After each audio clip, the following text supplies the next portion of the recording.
भगत सिंह ने जो सपना देखा था भारत के लिए, वो ऐसा भारत नहीं था।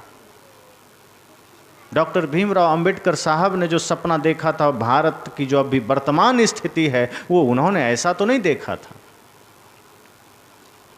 7 लाख से ज़्यादा वीरों ने अंग्रेजों से लड़ते हुए अपनी शहादत दी है, अपनी कुर्बानी दी है, स्वयं को कुर्बान किया है। उनके सपने ये तो नहीं थे कि भारत आज़ाद होने के बाद भी छुआछूत में पड़े रहे, कि भारत ऊंच नीच के जंजीरों में बंधे रहे, कि भारत मेरा तेरा में पड़ा रहे।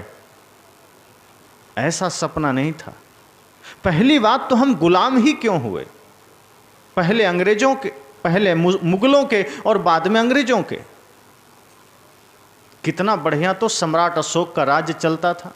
उससे पहले चंद्रगुप्त के बारे में सब जानते हैं। आचार्य चाणक्य ने नींव रखी थी अखंड भारत, जो आज हम अखंड भारत को बार बार सुनते पढ़ते हैं। उस अखंड भारत की नींव अगर किसी ने रखी थी, वो आचार्य चाणक्य थे, जो मगध के थे, बिहार। तक्षशिला गुरुकुल जो अभी वर्तमान में पाकिस्तान में पड़ता है, पूरी दुनिया में सर्वोपरि गुरुकुल था। जब लोग अक्षर का ज्ञान भी नहीं जानते थे, तब भारत में तक्षशिला जैसे गुरुकुल था, और जहाँ दुनिया भर के छात्र पढ़ते थे और आचार्य चाणक्य वहीं पढ़ते थे। और तब उन्होंने सपना देखा था कि खंड खंड में बटा हुआ भारत, जैसे आज जातियों में बटा हुआ भारत है, जैसे आज संप्रदायों में बटा हुआ भारत है। कोई लाल कपड़ा वाला है तो सफ़ेद को देखना नहीं चाहता, सफ़ेद वाला लाल को देखना नहीं चाहता। कोई कबीरपंथी है तो बौद्ध को देखना नहीं चाहता, बौद्ध है तो कबीरपंथी को नहीं, कबीरपंथी जैन को नहीं, जैन आर्य को नहीं। इस तरह से आज जिन रूपों में भारत बटा है, हमें तो लगता है एक प्रधानमंत्री है, एक सुप्रीम कोर्ट है, एक राष्ट्रपति है, एक संसद भवन है, भारत एक है। लेकिन आज भारत आज भी बटा है, कई टुकड़ों में बटा है, कई जातियों में बटा है, कई संप्रदायों में बटा है। और यही अवस्था चाणक्य के समय भी थी, जब उन्होंने देखा कि छोटे छोटे राजा अपना छोटा छोटा राज्य चला रहे हैं, किसी को किसी से कोई मतलब नहीं है।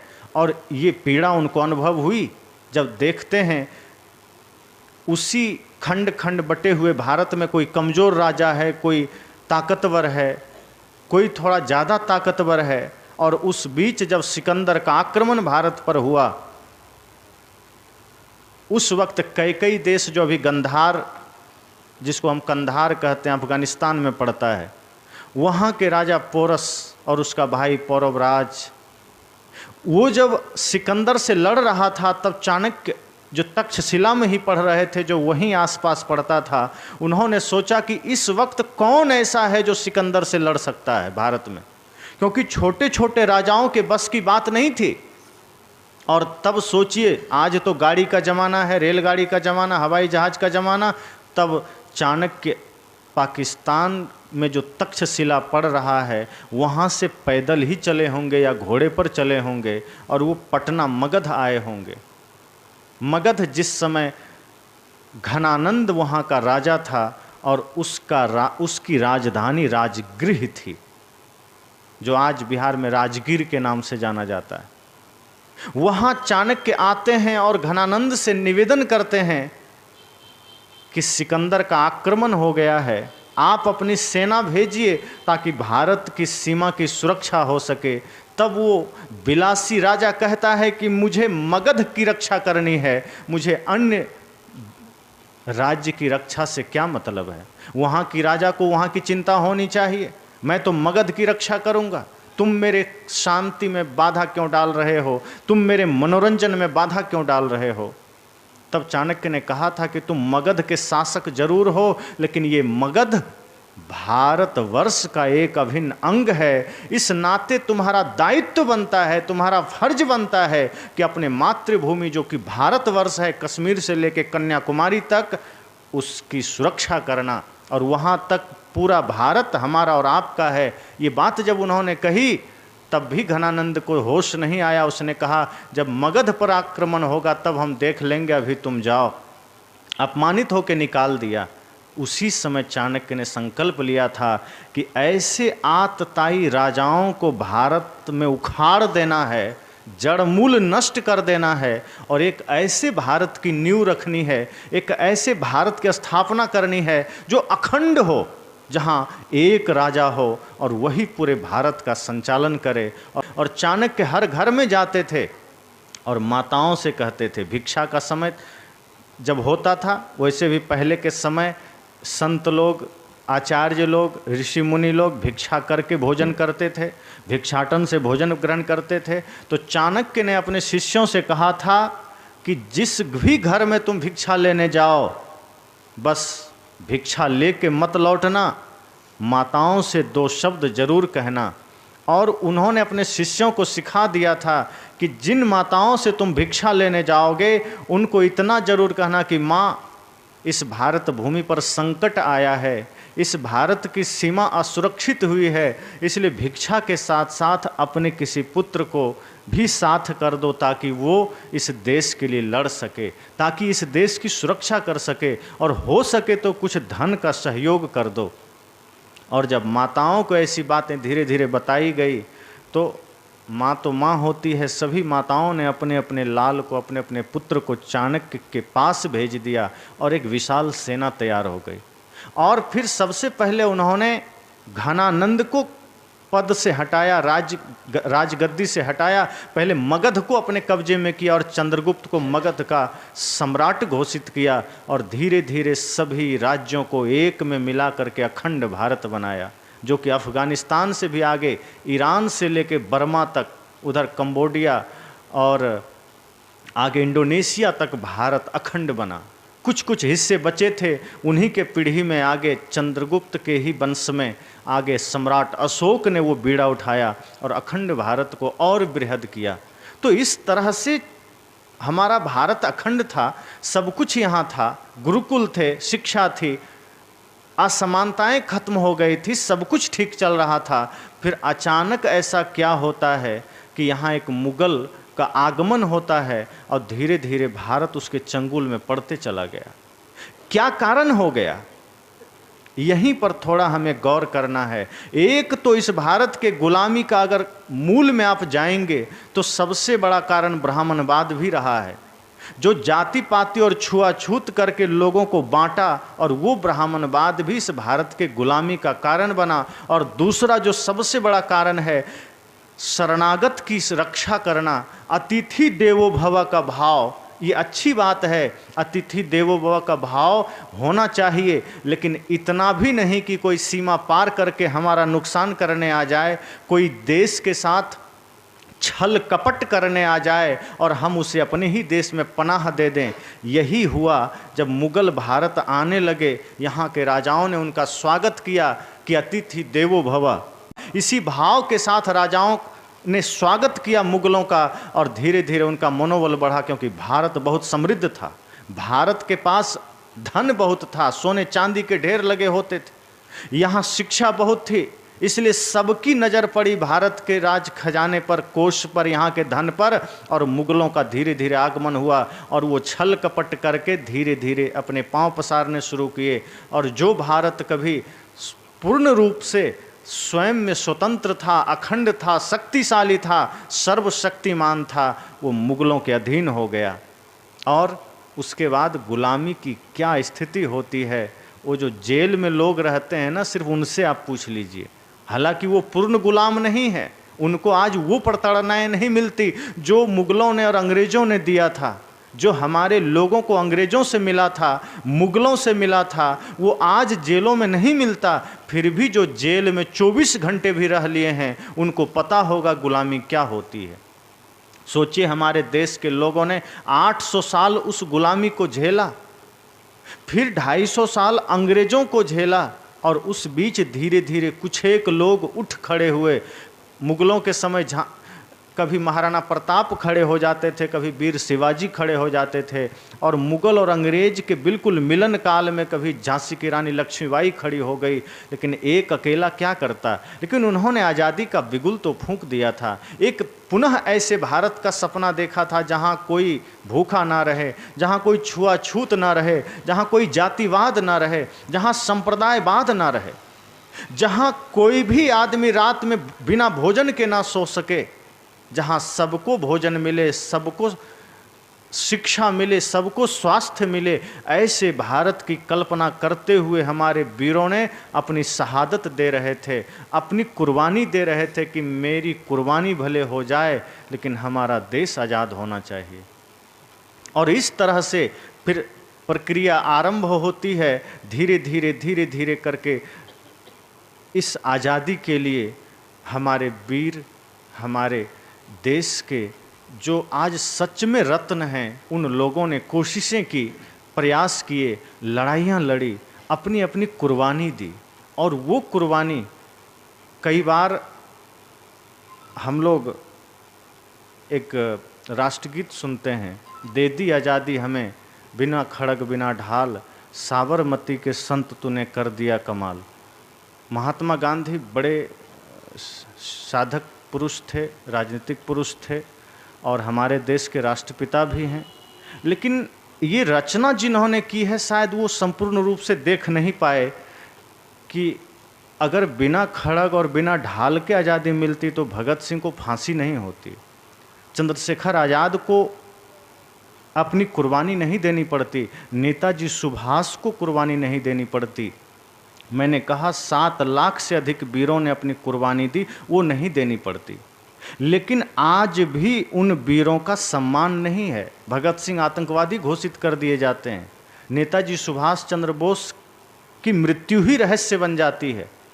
वो नेताजी जिनके लिए स्वयं इंग्लैंड का गवर्नर जब भारत आया था 1953 या 56 में, तो कलकत्ता के न्यायाधीश से स्वयं उन्होंने कहा, जब लोगों ने उनसे पूछा कि आप भारत छोड़कर क्यों गए, क्योंकि द्वितीय विश्व युद्ध भी खत्म हो चुका था, आप मजबूत हो चुके थे, फिर भी आपने भारत क्यों छोड़ा। उन्होंने एक ही बात कही कि हमने आज़ाद हिंद फौज के डर से भारत छोड़ा है, उसके कारण छोड़ा है, नेताजी सुभाष के कारण छोड़ा है।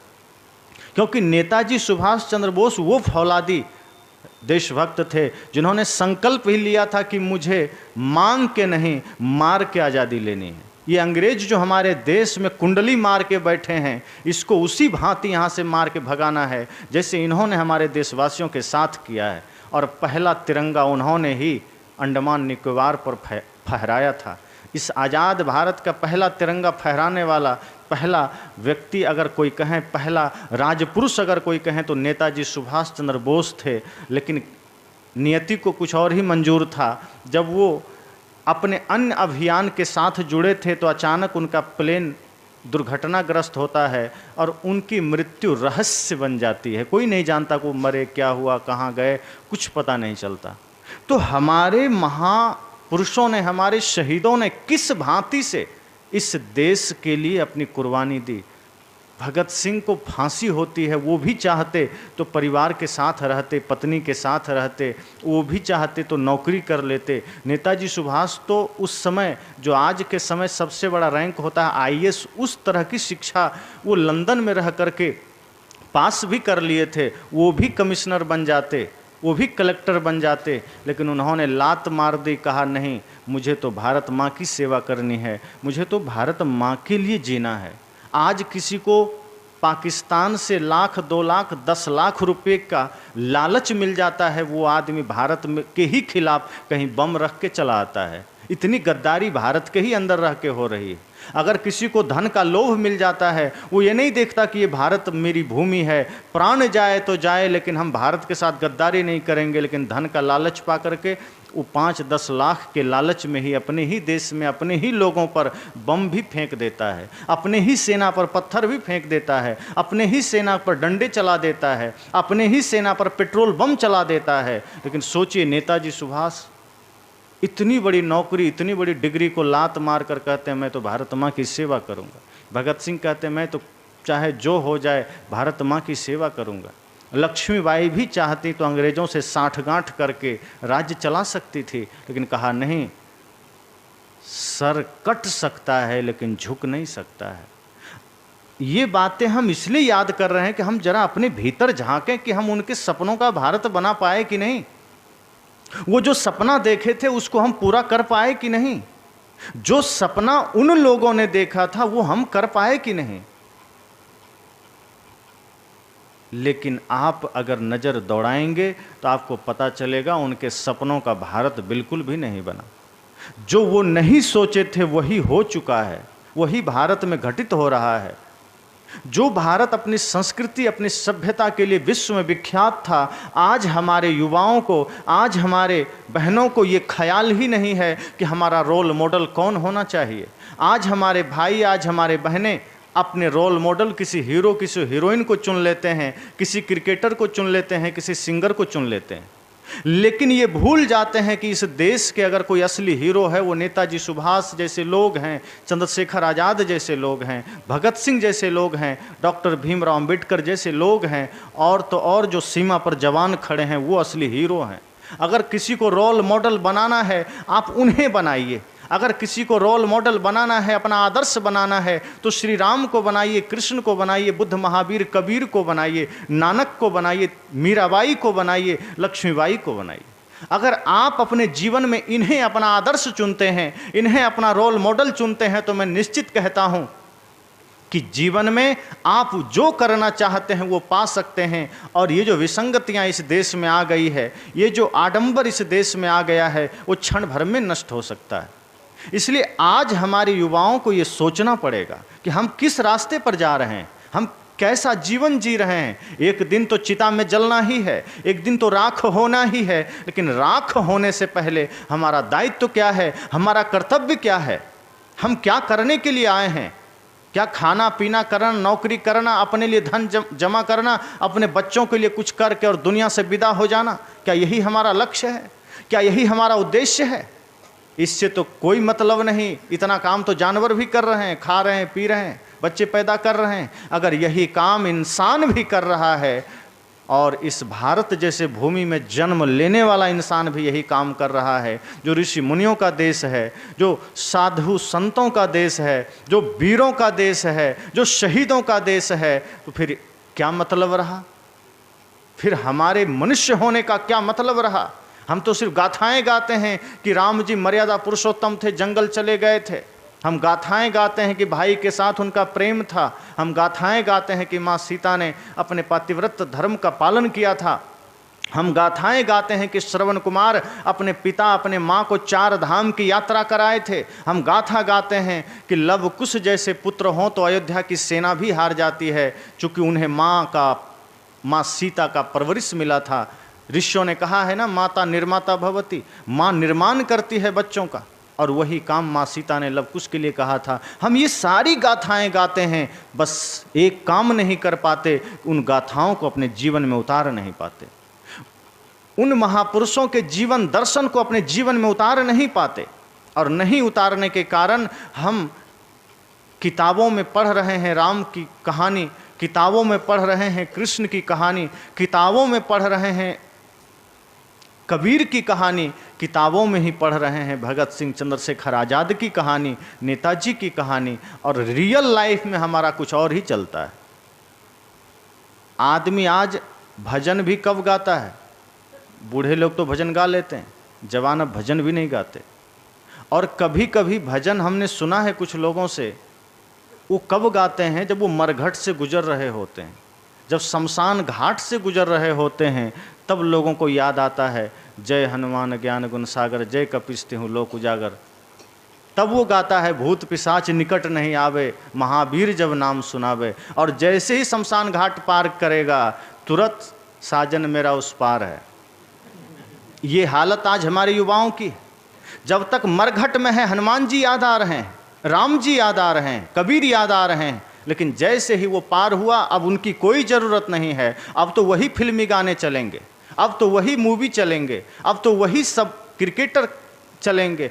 इन्हें ही हम अपने जीवन में जगह दे रखे हैं। हम दोहरी जिंदगी जी रहे हैं। जब तक मंदिर में होते हैं तो हर हर महादेव होता है, और जैसे ही घर आते हैं तो गांजा और दारू का खेप चलता है। कई लोग तो कहते हैं महादेव स्वयं गांजा पीते थे, उनको गांजा चढ़ता है इसलिए हम पीते हैं। ऐसे लोग ये भूल जाते हैं कि महादेव जहर भी पिए थे, तुम भी पी लो। लेकिन नहीं, वो गांजा को बस अपना, चूंकि अपना जिभ्या स्वार्थ कारण नर किन्हो बहुत उपाय। शिवजी तो गले में सांप भी रखते थे, आदमी नहीं रख सकता। शिव जी बिच्छू बांध के रखते थे, नहीं रख सकता। अब शिव जी रखते थे नहीं रखते थे अलग बात है, वो लक्षणार्थ में है। अर्थात वो इतने सहज, इतने ध्यानी थे, इतने सरल थे कि जिसको संसार त्याग देता था वो उन्हें अपना लेते थे। एक साधु पुरुष का भाव उनके अंदर था। जिनको दुनिया त्याग दिया वो उन्हें भी स्वीकार लेते थे। कितनी बड़ी बात है। लेकिन हम वैसा नहीं करते। हम गांजा भांग के पीछे भाग जाते हैं, शराब के पीछे भाग जाते हैं। हमारी एक दोहरी जिंदगी चलती है। हम किताबों में भगत सिंह को पढ़ते होते हैं और रियल लाइफ में जब सैलून में जाते हैं तो लड़के कहेंगे हमारा बाल जरा शाहिद कपूर जैसा काट देना, हमारा बाल जरा शाहरुख खान जैसा काट देना। वो रियल लाइफ में फिर शाहरुख खान के ही पीछे जाएगा, रणबीर कपूर के पीछे जाएगा, लेकिन किताबें पढ़ेगा भगत सिंह की। जब कभी पढ़ना है, देखना है। अभी स्वतंत्रता दिवस के अवसर पर आज बहुत से भाषण दिए गए होंगे। आज नेताजी सुभाष पर भाषण हुए होंगे, आज भगत सिंह पर भाषण हुए होंगे, आज बाबा साहेब अम्बेडकर पर भाषण हुए होंगे, लेकिन रियल लाइफ में उनसे हमारा कोई लेना देना नहीं होता। मंदिर में देवी दुर्गा की हम उपासना करते हैं, मंदिर में हम महादेव की उपासना करते हैं, लेकिन रियल लाइफ में हमारा कोई मतलब नहीं होता। मंदिर जाते हैं, जगत जननी दुर्गा की उपासना कर रहे हैं और घर आते हैं अपनी ही जननी का अपमान कर रहे हैं। मंदिर जाते हैं, जगत पिता महादेव की उपासना कर रहे हैं और घर आते हैं अपने ही पिता का अपमान कर रहे हैं। हमारी जिंदगी दोहरी हो गई है। संत कहते हैं जब तक हम अपने उन महापुरुषों के दिव्य जीवन को पुनः स्मरण न करेंगे, जब तक हम उनकी जीवनियों को पुनः अपने हृदय में न उतारेंगे, ये भारत ऐसे ही बिखरता चला जाएगा। आज हमारा समाज बिखरा हुआ है। आज साइंस ने जितना विकास किया है उतना ही हमारा देश बिखरा है। जितनी दूरियां बाहर की कम हुई है उतनी दिलों की दूरियां बढ़ी है। पहले मोबाइल नहीं थे तो लोग मिलने के लिए एक साथ 10 आदमी 20 आदमी बैठते थे, शाम को घर में बैठते थे। लेकिन आज साइंस ने बाहर की दूरी घटा दी है तो अब बगल कमरे में, बगल कुर्सी में कौन बैठा है हमें पता नहीं चलता, सब अपने अपने मोबाइल में व्यस्त हैं। तो साइंस ने हमारी बाहर की दूरियां घटा दी है, लेकिन दिलों की दूरियां हमारी बढ़ गई। हम वो काम कर ही नहीं रहे जिससे हम राष्ट्र के लिए कुछ कर सकें। एक दिन मौत आएगी, लेके चले जाएगी, पता चला हमारे हिसाब किताब में कुछ नहीं है। रजिस्टर में देखा जाएगा तुमने क्या किया, तो पता चलेगा कुछ नहीं किया, कोई काम नहीं किया, ऐसा कुछ किया ही नहीं।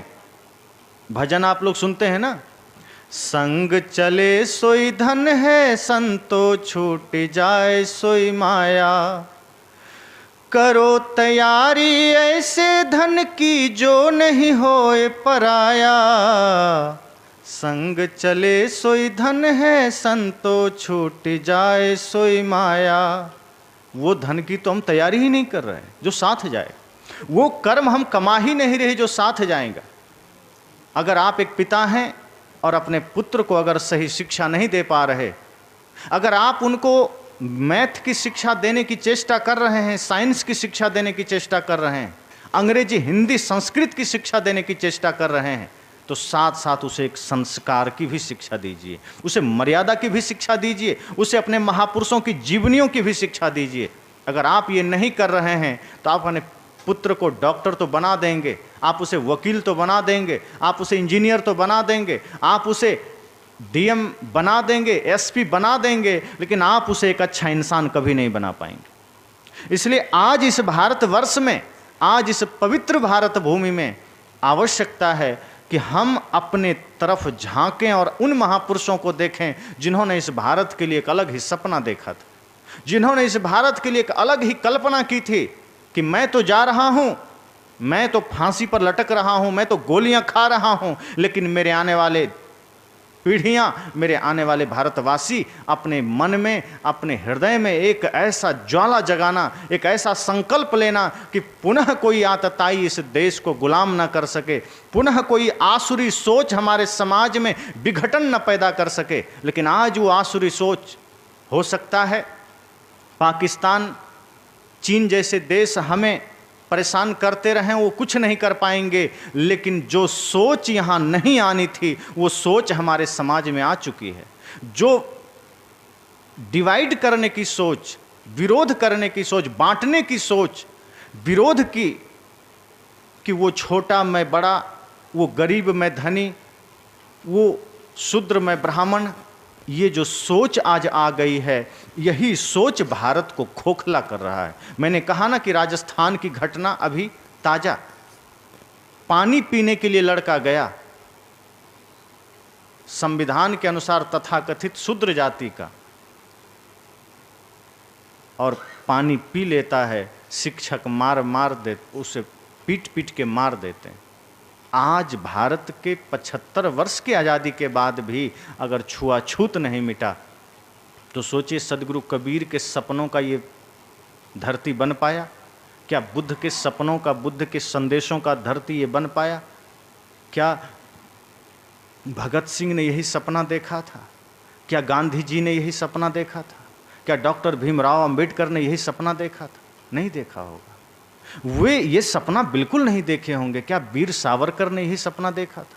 वीर सावरकर जी ने तो कहा ही था कि जाति पाति खत्म कर दो, हम सिर्फ भारतीय हैं, एक ही पहचान हमारी होनी चाहिए, हम भारतीय हैं, कास्ट सिस्टम खत्म कर दो। उन्होंने ये सपना नहीं देखा था। लेकिन आज हम किस तरह से गिरे चले जा रहे हैं। इसलिए मैंने कहा कि आज ज़रूरत है माता पिता को जागृत होने की। अगर आपके घर में छोटा सा भी बच्चा है, आप अभी से सावधान हो जाइए।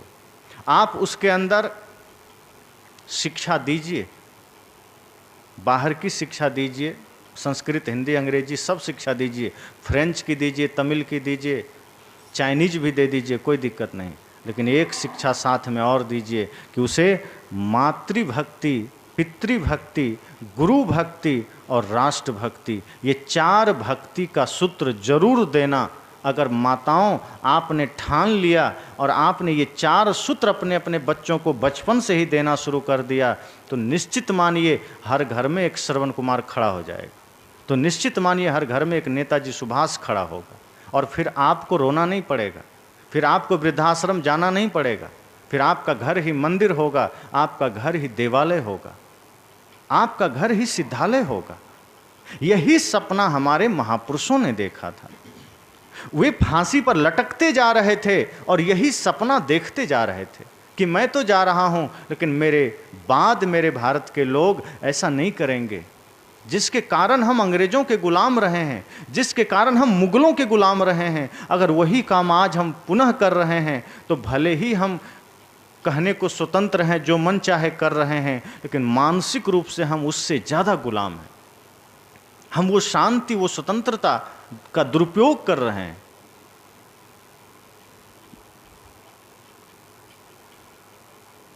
इसलिए हमारे महापुरुष जाते जाते हम सबको एक बहुत बड़ा संदेश देकर गए कि आपको कैसे जीना है, हमें कैसे जीना है, और हम किस तरह से उनको अपने जीवन में धारण कर सकते हैं। आज घरों में पहले 20 साल पहले तक ही आप देखते होंगे लगभग दरवाजे पर देवी देवताओं के चित्र आपको मिल जाते थे, कांपियों पर भगत सिंह के तस्वीर मिल जाते थे, अन्य महापुरुषों के तस्वीर मिल जाते थे, दरवाजे पर उनके तस्वीर मिल जाते थे, घर के आंगन में उनके तस्वीर मिल जाते थे।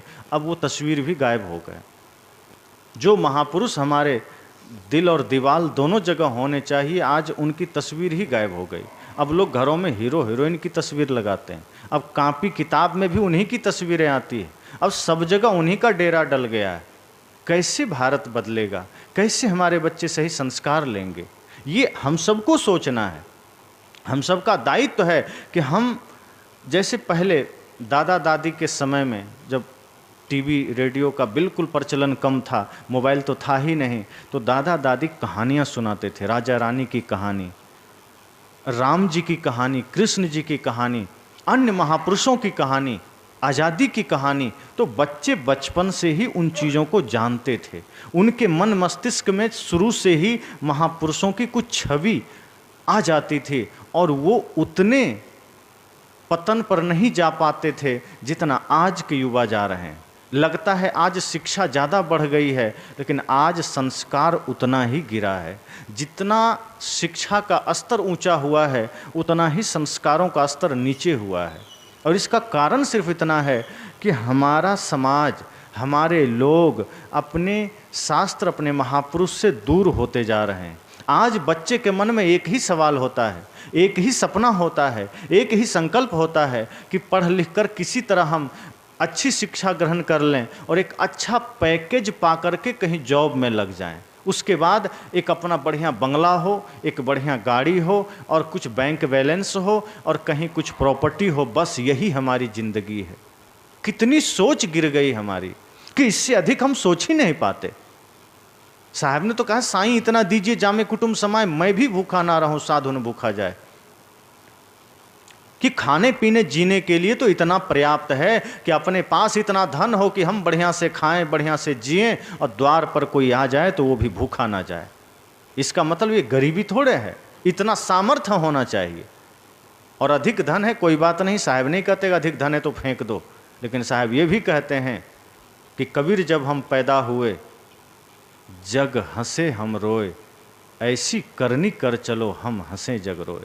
कहा इस जगत में आने का यही उद्देश्य है कि इस जगत में अगर आए हो तो हमारे आपके आगमन पर लोग खुश हुए थे, तालियां बजाए थे, हंसे थे। किस घर में बच्चे का जन्म हुआ है लेकिन बच्चा रो रहा था। साहब कहते हैं लोग खुश हुए थे आपके आगमन पर, आप रो रहे थे, लेकिन अब इस जीवन में ऐसी भूल मत कर जाना कि जाते समय भी लोग आप पर हंसें। ऐसी भूल मत कर जाना कि जाते समय भी तुम रोते हुए जाओ और लोगों के चेहरे पर वही अट्टहास हो।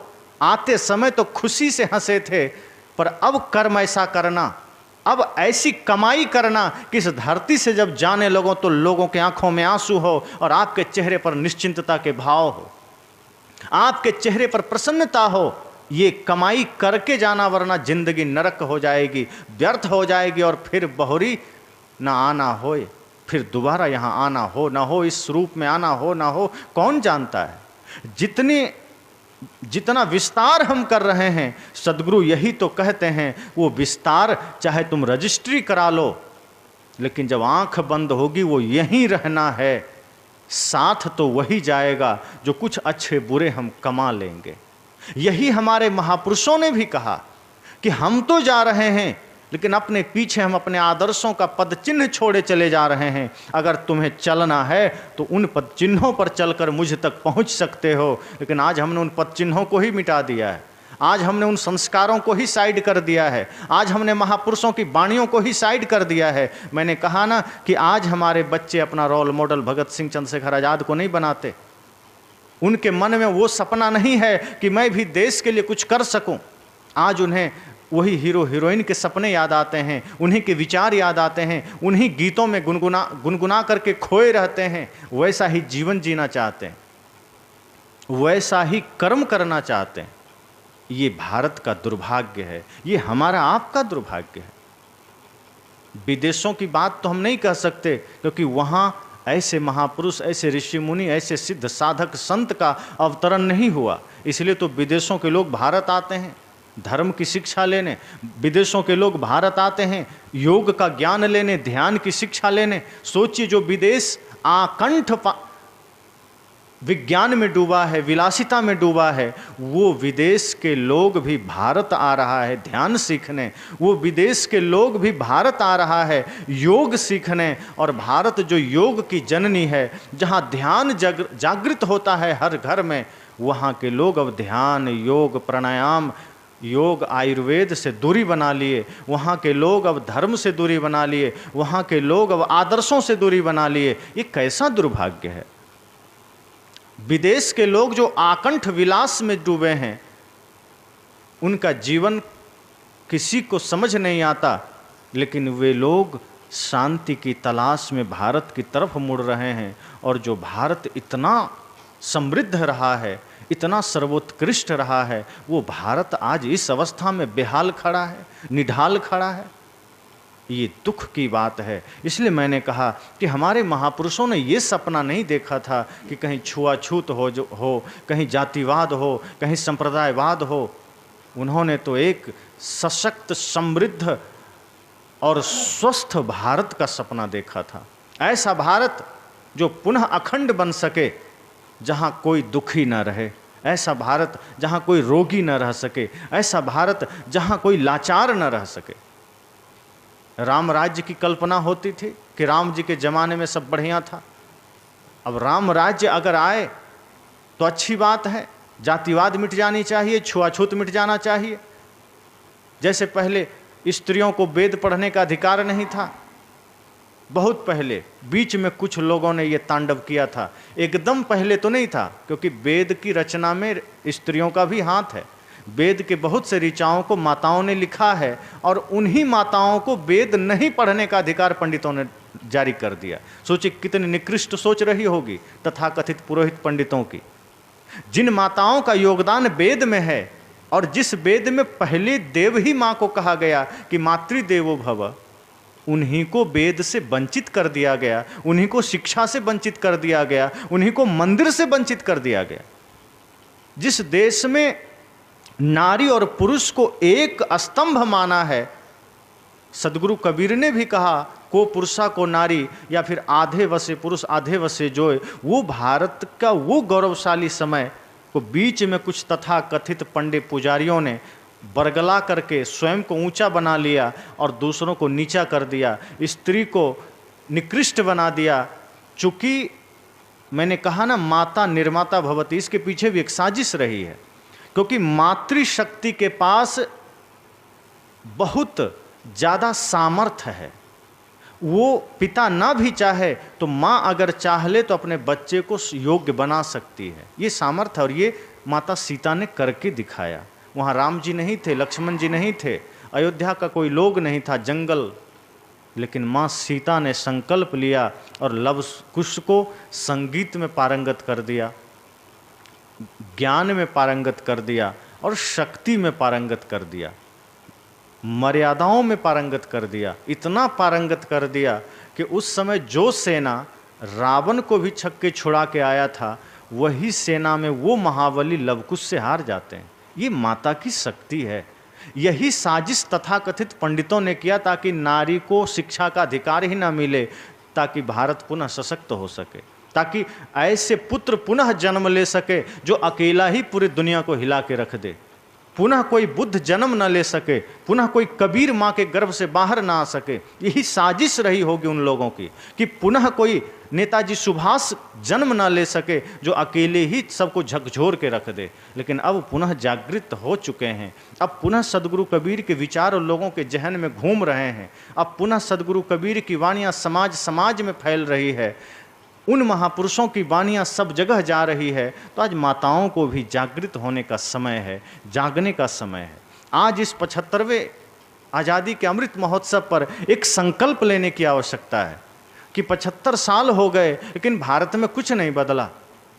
भारत के अलावा अन्य जितने भी देश हैं वहाँ के सारे काम उनकी अपनी भाषा में होता है और भारत एक ऐसा दुर्भाग्यशाली देश है कि यहाँ आज भी बहुत सारे कार्य अंग्रेजी में होते हैं। सुप्रीम कोर्ट के सारे मुकदमे अंग्रेजी में लड़े जाते हैं। भारत की मातृभाषा अगर हिंदी है तो हिंदी में काम क्यों ना हो। अगर अन्य राज्यों के अपनी अपनी भाषाएं हैं, बंगाली है, तमिल है, तेलुगु है, गुजराती है, मराठी है, मलयालम है, कन्नड़ है, तो क्यों ना उन भाषाओं में काम हो, क्यों अंग्रेजी में होगा।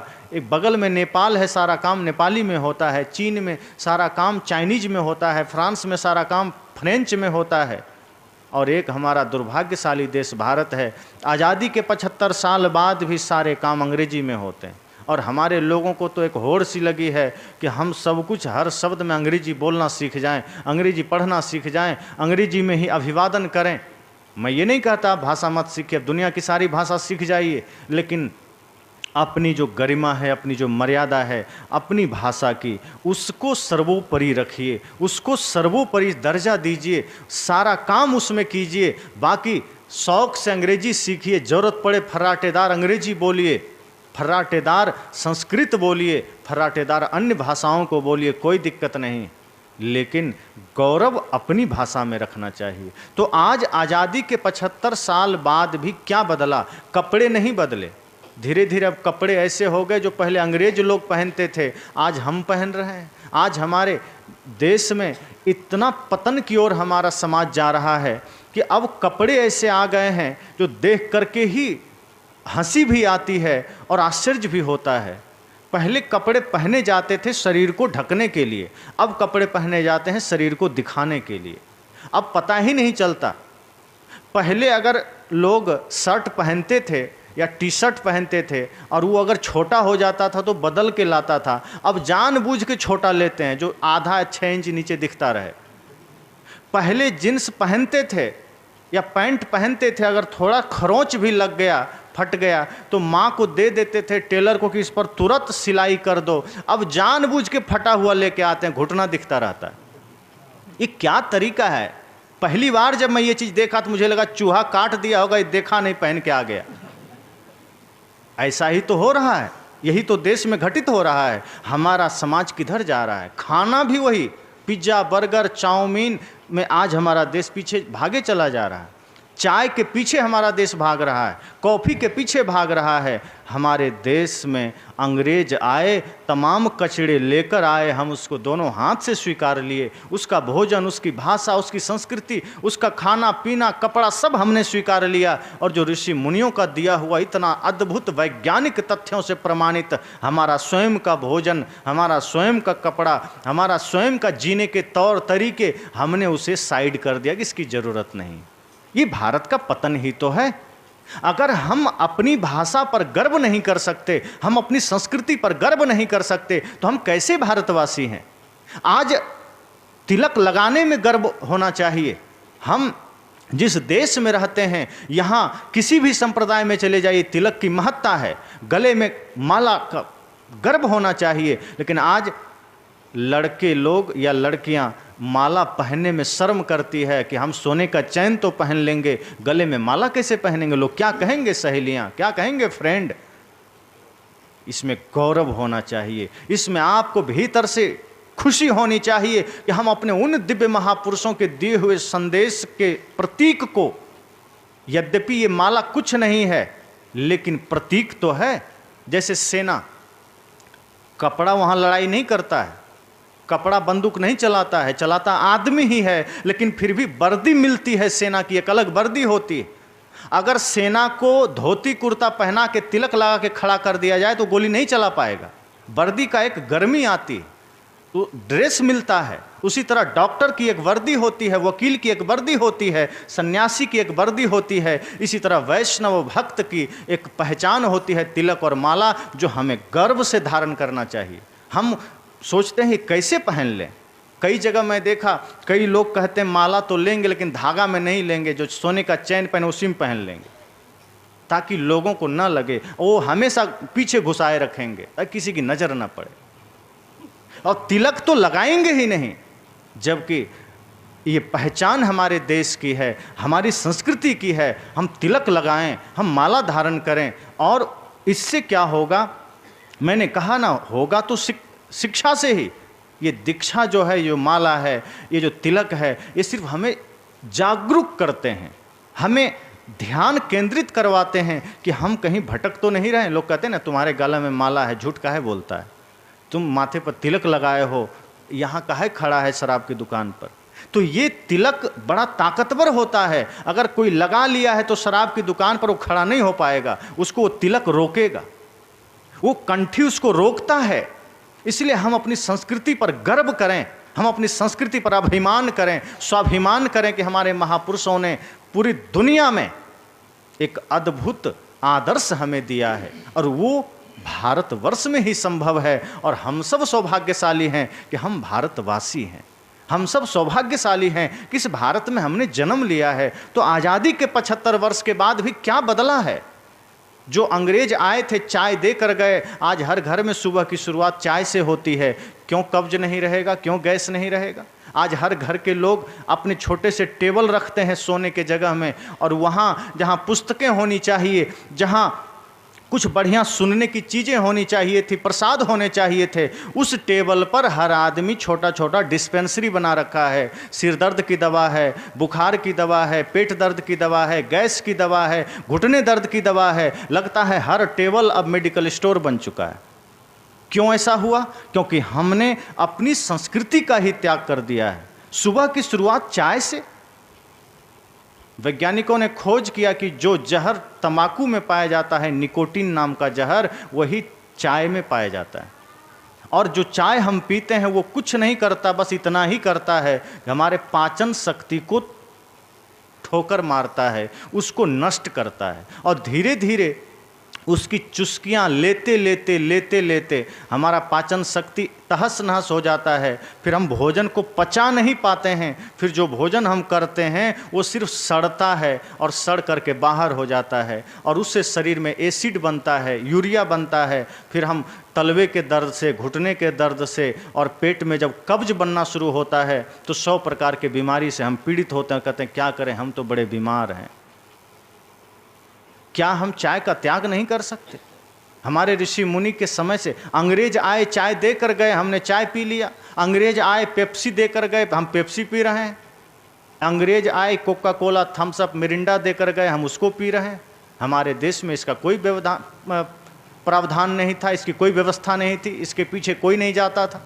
हमारे देश का अगर असली कुछ पी रहा है, दूध, दही, घी, मक्खन, मलाई, काढ़ा, शरबत, जूस, आप इसको पीजिए, स्वस्थ रहिए, तंदुरुस्त रहिए। लेकिन आज के बच्चे, आज के बड़े बाजार जाएंगे, गर्मी का समय है तो कुछ ठंडा हो जाए, पहुंच जाएंगे ठंडा लेने, थम्स अप खरीदेंगे, पेप्सी खरीदेंगे, पी लेंगे, बहुत बढ़िया। अरे पीना है, बगल में गन्ने का जूस मिलता है, उसको पी लीजिए। बेचारा ठेला पर बेच रहा है, उसका भी भला होगा। ये जो थम्स अप, कोका कोला बेच रहा है, ये ऊपर से कितनी बड़ी कंपनी है और कितना हमारे पेट में जहर डालने के लिए काम कर रही है, और हम उसको ही खरीद के उसको समृद्ध बना रहे हैं। एक तरफ वो हमें बीमार कर रही है और दूसरी तरफ अंग्रेजी ही कंपनियां दवाई बेच के हमें उस बीमारी से मुक्ति दिला रही है, और तीसरे तरफ से वही दवा पुनः हमें बीमार कर रही है। आप अंग्रेजी दवा एक तरह से खाते हैं एक बीमारी के लिए, वो एक बीमारी को दबाता है, दूसरे को उभारता है। आप खाते हैं पेट दर्द के लिए, वो आपको कब्ज कर देता है। आप खाते हैं शुगर के लिए, वो आपकी किडनी को फेल कर देता है। इमरजेंसी है, जरूर खाइए, सर्जरी करवाइए, लेकिन मेरा कहना है कि अगर आज से आप संकल्प ले लिए कि मुझे जो भारत की प्राचीन व्यवस्था रही है, जो मूल प्राकृतिक व्यवस्था रही है, अगर हम अपने जीवन में उसका आगमन कर लें, उसका स्वागत कर लें, जीवन में उसको हम धारण कर लें, तो मैं निश्चित कहता हूँ, आप सबको विश्वास के साथ कहता हूँ कि आपको अंग्रेजी दवा कभी मुख में लेनी नहीं पड़ेगी। व्यक्तिगत मैं 11 वर्ष से अंग्रेजी दवा छुआ भी नहीं हूँ। कहाँ कुछ हो रहा है? अभी देखिए हमारे बगल बैठे हैं, मुरैना से पधारे संत श्री धीरज साहब, बुखार हुआ 3 दिन से, अंग्रेजी दवा इनको भी नहीं दिए और ठीक हो गए, बैठे हैं यहाँ। काढ़ा माता पिलाती रहीं, इनके यहाँ से काढ़ा आता रहा और काढ़ा से ही ठीक हो गए। आयुर्वेद पर भरोसा अगर करेंगे, अब बहुत लाचार हो गए हैं, बड़ी समस्या आ गई है, तो मैं नहीं कहता कि आप फिर भी मरते रहें। अब ऐसा नहीं कि किसी को चोट लगी और बैठ के कपाल भांति करने लगे तो नहीं होगा ठीक। चोट लगी है, पट्टी कराइए, तुरंत उस पर कुछ लगाइए, दवा करिए, लेकिन हाँ, शुरू से कपाल भांति करेंगे तो ज़रूर ऐसा है कि लीवर इतना मजबूत हो जाएगा कि लीवर कभी डैमेज नहीं होगा, पाचन शक्ति कभी नष्ट नहीं होगी, पाचन शक्ति कभी बिगड़ेगी नहीं। इसलिए हमारे संस्कृति, हमारी सभ्यता में जो सारी चीज़ें ऋषियों ने हमें देकर, ऋषि लोग गए, वो आज हम छोड़ते चले जा रहे हैं। आज व्यक्ति बाहर जाता है, घर का बना भोजन अब लोगों को पसंद नहीं आता है, रोटी पसंद नहीं आती है, अब लोगों को डबल रोटी पसंद आती है, पाव रोटी। अब लोगों को अंकुरित चना पसंद नहीं आता है, पिज्ज़ा बर्गर पसंद आता है, जो सीधे जहर है, जो कैंसर तक की बीमारी को निमंत्रण देने के लिए तैयार बैठा है। चाउमीन लोगों को पसंद है, मैदा की बनी हुई चीज़ें पसंद है। आखिर बीमार क्यों नहीं होगा भारत? लाखों करोड़ों रुपए खर्च हो रहे हैं लोगों को सिर्फ शरीर पर, शरीर के स्वास्थ्य पर। हमें जागरूक होना पड़ेगा। आज 75 साल के बाद भी हम भारत में कुछ बदले नहीं हैं, बल्कि हम और गहरे पतन के रास्ते पर चल दिए हैं, हम और नीचे की ओर चले गए। मैंने कहा हमारा वस्त्र बिगड़ गया, हमारी भाषा बिगड़ गई, हमारा भोजन बिगड़ गया। और जब मूल जो आधार है भोजन, जब भोजन ही बिगड़ गया तो चिंतन सही होगा क्या? ऋषि लोग कहते थे ना, जैसा खाए अन्न वैसा बने मन, सबको पता है। फिर भी हम अन्न वैसा ही खाते हैं ताकि मन बिगड़ता रहे। आप गरिष्ठ भोजन कर लेते हैं, बाहर का सड़ा गला भोजन कर लेते हैं। होटल का जो भोजन होता है दिखने में बड़ा सुंदर होता है, लेकिन भीतर से उतना ही सड़ा गला होता है, अशुद्ध होता है। हम होटल का भोजन कर लेते हैं, दुनिया भर का पिज़्ज़ा बर्गर चाउमीन, अब नाम ऐसे ऐसे आ गए नाम भी नहीं आता, मंचूरियन और क्या क्या नाम सब लोग लेते हैं, वो सब ज़्यादा पसंद करते हैं। आपको खाना है बढ़िया, ताज़ी रोटी खाइए, दाल भात सब्जी खाइए, दूध दही घी मक्खन मलाई खाइए, फल खाइए, कमी है, जूस पीजिए, जितना प्रकार का जूस पीना है, सूखे मेवे खाइए, अन्य प्रकार की बहुत सी चीज़ें, साग सब्जी है। छत्तीसगढ़ तो भाजी में नामी है, अन्य प्रांत में जाएंगे भाजी का उतना प्रचलन नहीं है, पर यहाँ 50 प्रकार का भाजी है, बढ़िया से खाइए, पेट मजबूत रहेगा। जब तक जीना है स्वस्थ जीना है। आप अगर स्वस्थ जिएंगे तो स्वस्थ विचार का जन्म होगा, फिर आप समाज के लिए कुछ कर सकते हैं। जैसा खाए अन्न वैसा बने मन। इसका एक उदाहरण जो मैं महाभारत से दिया करता हूँ, आप सब जानते होंगे। जब भीष्म पितामह को अर्जुन ने बाण मार मार कर धरती पर लिटा दिया था, बाणों की सैया पर भीष्म पितामह लेटे हुए थे, 18 दिन तक कहा जाता है वो लेटे रहे, उनके शरीर से खून बहता रहा, उनकी मृत्यु नहीं हो रही थी, इच्छा मृत्यु का वरदान था, और वे सोचे होंगे कि 18 दिन युद्ध देख ही लें तब मरेंगे, जो भी हो। लेकिन उसी बीच द्रौपदी मिलने गई, वही द्रौपदी जिसका चीर हरण हुआ था, उसी सभा में जहाँ भीष्म पितामह भी बैठे थे, वो द्रौपदी जाती है, भीष्म पितामह के चरण छूती है। भीष्म पितामह कहते हैं सौभाग्यवती भव। द्रौपदी कहती है मैं आपका चरण छूने जरूर आई हूँ, पर आपके मुख से ये आशीर्वाद शोभा नहीं देता। आप इतने शक्तिशाली ताकतवर और पितामह होकर के आपके मुख से आशीर्वाद शोभा नहीं देता। भीष्म पितामह ने कहा पुत्री मैं समझ रहा हूँ तुम ऐसा क्यों कह रही हो। द्रौपदी ने कहा स्वाभाविक है, जिस दिन मेरा चीर हरण हो रहा था, इस कुरुराज की सभा में, इस कौरव की सभा में, इस पांडु की सभा में, जहाँ आप बैठे थे, बड़े बड़े योद्धा बैठे थे, और एक पापी एक दुराचारी मेरा चीर हरण कर रहा था। मैं कोई नौकरानी तो थी नहीं, मैं भी इस पांडव कुल की बहू हूँ, और मेरा चीर हरण एक दुराचारी कर रहा था, दुष्ट दुशासन कर रहा था। तब आपके शीश भी झुक गए थे। उस वक्त आप जैसे सामर्थ्यशाली व्यक्ति भी अपना हाथ उठा नहीं पाए थे, अपना शीश नहीं उठा पाए थे, तो आपके मुख से ये सौभाग्यवती भव का आशीर्वाद शोभा नहीं देता। जानते हैं भीष्म पितामह ने क्या कहा? स्वीकार किया उन्होंने, कहा मुझसे भूल हुई है, मैं स्वीकारता हूँ, लेकिन मैं तुम्हें बता दूँ मैं ऐसा न करने का वजह इतना ही जान रहा हूँ। मुझसे जो ये भूल हुई है उसका कारण इतना ही है कि मैं दुर्योधन के पक्ष में था और उसके पाप का अन्न मैं खा रहा था, और मेरे उस पाप के अन्न खाने से मेरी बुद्धि भ्रष्ट हो गई थी। मैं गलत सही का निर्णय नहीं कर पा रहा था, सत्य असत्य का निर्णय नहीं कर पा रहा था, और यही कारण है कि उस पाप के अन्न से जो मेरे भीतर विकार ने जन्म लिया था, उस वजह से मैं तुम्हारी सुरक्षा नहीं कर पाया। लेकिन अब देखो मेरे शरीर में बाण लगे, रोज रक्त बह रहे हैं, रोज खून बह रहा है, और सारा पाप का अन्न का जो रस था शरीर में वो खून के द्वारा बह चुका है। अब मेरा मन निर्मल हो चुका है, अब मैं सिर्फ तुम्हें आशीर्वाद दे सकता हूँ। भीष्म पितामह ने स्वीकार किया था। हम आज न जाने कितने गलत भोजन खाए जा रहे हैं, हम न जाने कितने गलत व्यंजन खाए जा रहे हैं, दुनिया भर के अंट संट भोजन ग्रहण किए जा रहे हैं। मन क्यों खराब नहीं होगा? जब अन्न ही खराब होगा तो मन खराब होगा, पीना खराब होगा तो जीना खराब होगा। और आज हमारा पेय पदार्थ भी, मैंने कहा चाय कॉफ़ी शराब Pepsi Coca Cola Thums Up, यही हमारा पेय पदार्थ हो गया है। यही चाहिए सुबह से शाम तक, इन्हीं चीज़ों को मिला जुला के हम पीते रहते हैं। लेकिन जैसे ही हम थोड़ा सा संकल्प लेंगे, थोड़ी कोशिश करेंगे, थोड़ा मन में साहस भरेंगे और अपने महापुरुषों को याद करेंगे, अपनी संस्कृति को याद करेंगे कि हम जा कहाँ रहे हैं। ये तो अंधेरा पथ है, इसका तो कोई भविष्य नहीं है। जिस पथ पर आज समाज जा रहा है उसका कोई फ्यूचर नहीं है, कोई भविष्य नहीं है, वो गड्ढे में जाना ही जाना है। नहीं तो अपने से पीछे वालों को देख लीजिए, बड़े बड़े धनपति हैं, बड़े बड़े कुबेर बैठे हैं, 50-100 साल के बाद उसका नाम और निशान लेने वाला कोई नहीं है। एक भी कुबेर का मंदिर नहीं बनता।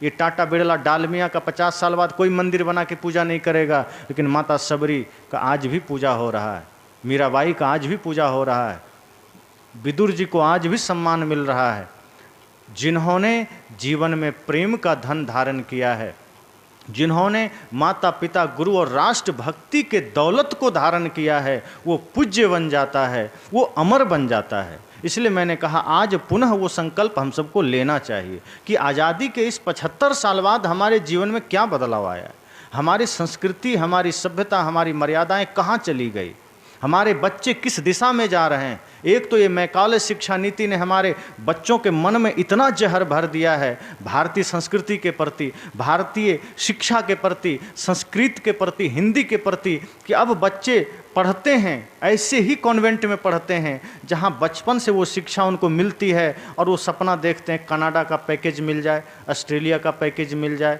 मॉरिशस का पैकेज मिल जाए, तो यूएसए का मिल जाए, यूरोप का वीज़ा मिल जाए, बस 10 लाख सालाना पैकेज पर सेटल हो जाएंगे। भारत से क्या लेना देना, भारत से क्या लेना देना। इतनी बड़ी गलती हमारे बच्चे सोच रहे हैं, इतने, जबकि अन्य देशों में कानून बना है, भारत के अलावा सब देश में कानून है कि कोई भी छात्र पढ़ने के लिए कहीं जा सकता है, लेकिन उसका जो गोल्डन समय है, स्वर्णिम समय है 18 से 36, वो समय अपने ही देश को देना है। तुम बाहर नहीं जा सकता, क्योंकि आपकी प्रतिभा की आवश्यकता आपके देश को है। लेकिन आज यहाँ सिर्फ हमारे बच्चे और माता पिता की गलतियाँ नहीं है, यहाँ की सरकारों की भी गलतियाँ रही है कि वो ऐसे साधन, ऐसी व्यवस्थाएं नहीं दे पाए जिससे कि हम यहाँ रहकर कुछ कर सकें। हमारे बच्चे बाहर जाने को मजबूर हुए। एक तो शिक्षा नीति गलत, ऊपर से सरकार का रवैया गलत, और इस तरह से सारी समस्याएँ एक साथ आई। लेकिन फिर भी मैं कहूँगा संकल्प हमें लेना है,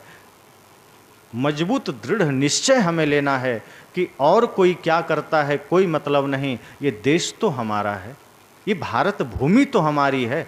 हम तो जागृत होकर जिएं, हम तो भगत सिंह के सपनों को साकार करें, हम तो लक्ष्मीबाई के सपनों का साकार करें, हम उनके शहादत को व्यर्थ ना जाने दें, हम उनकी कुर्बानी को व्यर्थ ना जाने दें। चंद्रशेखर आज़ाद को याद कीजिए, अल्फ्रेड पार्क में बैठे हैं, अंग्रेज़ों की सिपाही घेर लेते हैं, उन्होंने संकल्प लिया था मैं आज़ाद हूँ, आज़ाद रहूँगा, आज़ाद मरूँगा, कभी अंग्रेज़ों के हाथ नहीं आऊँगा। आखिरी गोली बचती है, अपने को मार के शहीद हो जाता है। जरा याद कीजिए कैसे लोग रहे होंगे जिन्होंने देश के लिए स्वयं को न्यौछावर कर दिया। आज हम उन्हें याद कहाँ करते हैं। जब हम अपने दिलों में उनको बैठाने लगेंगे, उन्हें स्मरण करने लगेंगे, मैं निश्चित कहता हूँ समाज बदलेगा, बच्चों के संस्कार बदलेंगे, समाज की स्थितियाँ बदलेगी और